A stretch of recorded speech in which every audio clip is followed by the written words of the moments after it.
raise the levels on this, Jim. They're trying to streamline it out. I felt so bad when they started coming right by the door. I was like, It's been yeah. that kind of day. I Oh, bet. it's fine. We were doing Shakespeare finals, and they were working on the classroom next door to the classroom. I had to go ask Todd to take a break. Yeah. He was very nice about it. Anybody want something to drink, eat? Yeah. 20 minutes. He was nice. Good. Catching on. All right. Well, let's start with, based on what Melody Bethardge told me, Sure. you saw Simulation Day. It's called something else. I always forget. She corrected us like 7 times. Did she? Yeah. Oh, I would call it simulation. Yeah. Whatever. Yeah, that day. I haven't listened to her. Yeah. She's the only one. She was like, it's actually called this, and she said it like 4 or 5 Yeah. times, and I was like, Oh, I didn't remember any of the okay. times that she said it. Yep. She mentioned She has a that- name for it. Okay. Yeah, which doesn't matter. Yeah. I just was thinking about that. But she mentioned that she started doing that Simulation Day, Sure. and then shortly after you were like, criminal justice wants to join. Yes. So can you tell us like why you wanted to join in Right. with that event? Yeah. Because it's a lot of work, it sounds like. She It told is. us it's a year of planning. Oh, yeah. Yep. So why you wanted to join, and particularly how that benefits students? Sure.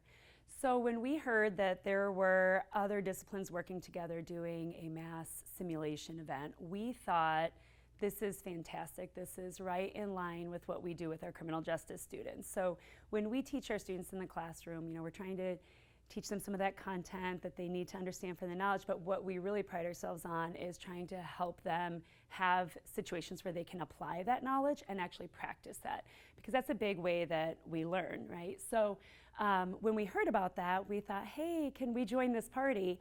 Because in reality, law enforcement does show up when there's a major event. First responders, there's oftentimes that they're coming, even if it's a non-criminal event. So when they said, absolutely, come on in, and we thought this is great for our students. So they get that opportunity to practice responding to a bit of a chaotic event. Not a lot of information is known, but they know that they have a role to play there, and it's really important to be able to practice that while seeing other entities working on their roles, because everybody has their priorities, and together as a team they can really serve the community. And so being able to practice that together, that's something that they don't even get typically in an academy. So when I went to a police academy, you're training law enforcement, right? When I was out on the street, we did get opportunities to train with cross-disciplinary with fire, EMS, and respond to major events. And so we're giving our students something that we didn't even see until I was actually driving a patrol car and responding to these major incidents. So it's one of those things that we thought was perfect for our students to be able to do. In our emergency management program, we have emergency managers that serve on our advisory board, and they're very instrumental in planning some of those scenario-based training events in the real world. And so when they came and they saw what we were doing there, they were super impressed. So they thought that was really cool that we were starting that out now in that academic setting to really build on in the future. What's it like collaborating with all the different disciplines and campuses, and it Oh my sounds like there are some creative challenges that Sure. happen. Yeah. So what's the collaboration process like? So we love collaborating. We're people, so whenever there's time to join with others, that especially when we don't get to see them on a day-to-day basis, we get really excited, and we just think it's super, So anytime that we can learn from each other, because all of us went into this field wanting to serve the community, right? We're public servants. And so when we get to work with other people and understand other people and learn what drives them, what their motivations are, what their needs are, we think it's a great chance to continue practicing those things. And so anytime we get to work with others, we get excited, and we see that as a way that we can build not only the community for our students to get to do more things, because there's a lot of creative ideas that come out. Sometimes there's challenges. We'll reach out to people and say, hey, this seems like a great idea. What do you think? And every once in a while they'll say, theoretically, that sounds like a great idea. In reality, practically, that's going to be really challenging or costly, or there might be some prohibitive things there for us. But a lot of times we find these really awesome events, and our students get to not only develop friendships and really instill that sense of DMAC community beyond the classroom, but we as faculty do too. So we make our friends in a lot of different places, and so when we get to go to other campuses and have a better understanding of what they're doing there, and walk in and say, "Oh, hi Julie, how are you? I haven't been out here for a while." It's just really fun, and it makes DMAC feel like a family and home, whether we're here in our building, on Ankeny, district-wide, so. Awesome. Megan will love all that.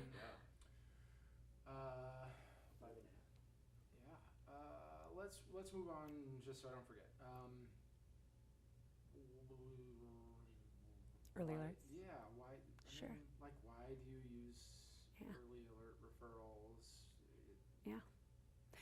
Yeah, so we really recognize the value of the student support that we have available to us at DMAC. We try to impress that upon our students to use those resources here, because together we can be stronger. Sometimes things that feel hard don't maybe have to be so hard when we ask for help.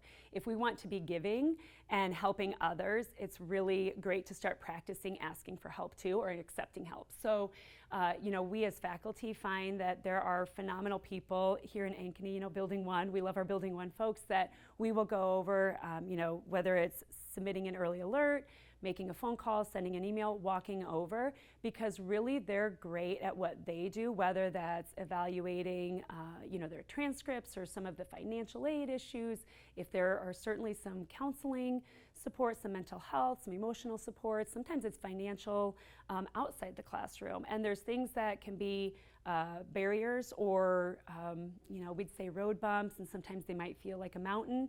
But really, if we get those folks that can come to the table and speak with this student, then they can realize that maybe it doesn't need to be, something that they try to figure out on their own, and that they can move forward with a little bit more ease, and knowing that there's a greater team out there for them. So, the early alerts are something that seem kind of like a no-brainer to us. Let's get people started as early as possible. We really try to, ensure that our faculty recognize that that's an expectation to do early on and throughout. I've submitted an early alert when there's like 2 or 3 weeks left, because you never know when that moment is going to strike. And so, we sometimes they're unable to get a hold of somebody, but there's oftentimes where there's a phone number that they can find in a different place or a different way to outreach for the student, and speak with them in a way that can be helpful for that student. Does it feel like extra?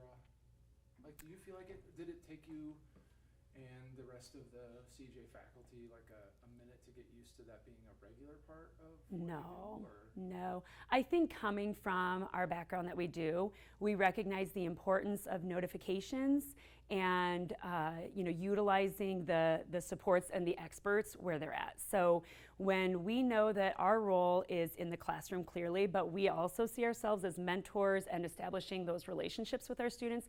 So we want to walk with them. This sounds so, cliche, but we really want to walk with them through their journey here. And part of that is connecting them at times with others who are better at what they're doing than what we are. So I always tell my students in the classroom, you're not going to know all the laws. You're not going to always know what to do.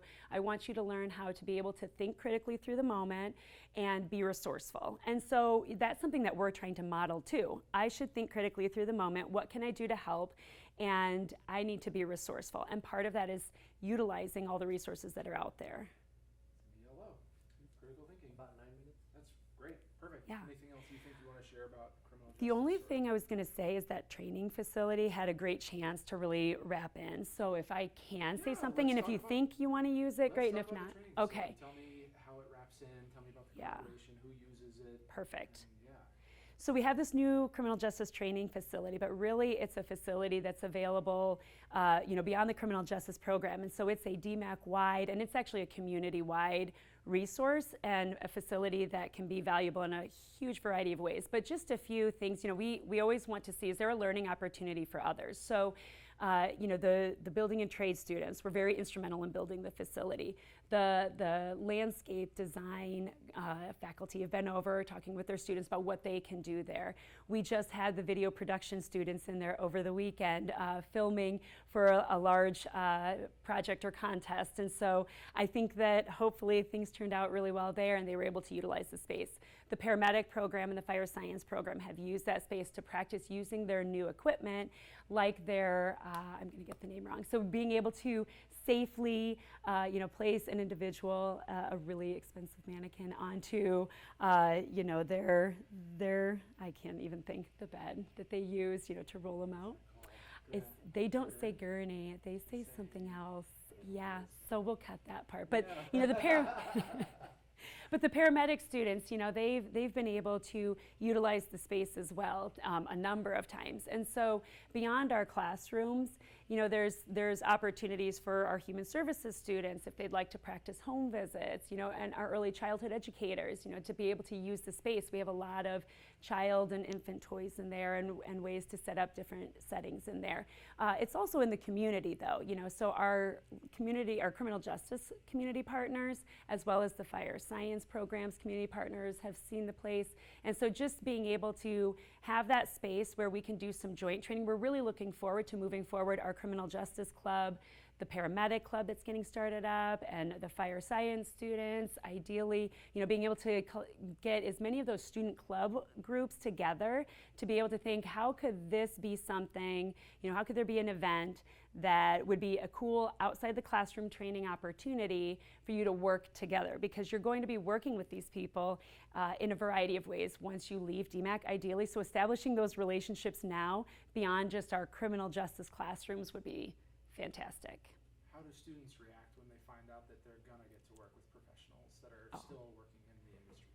Our students love working with professionals. I think, they get a little bit starry-eyed. They really know that this is their chance to not only ask the questions that they can't find on the websites, but get accurate information of what is it really like, and to develop those opportunities, those networking opportunities. So being able to establish those relationships, start to build on that, whether that's being able to volunteer, do ride-alongs, but really trying to figure out where they might fit, because there's a lot of employment opportunities out there, but you want to find that right fit for you, so that if you love what you do, you never work a day in your life, and they want to find that culture and that environment that feels like home to them. So our goal is that DMACC feels like a home, that they get to come back and visit and tell us about all the cool things they're doing out there with their new family. One last question, actually. Sure. So,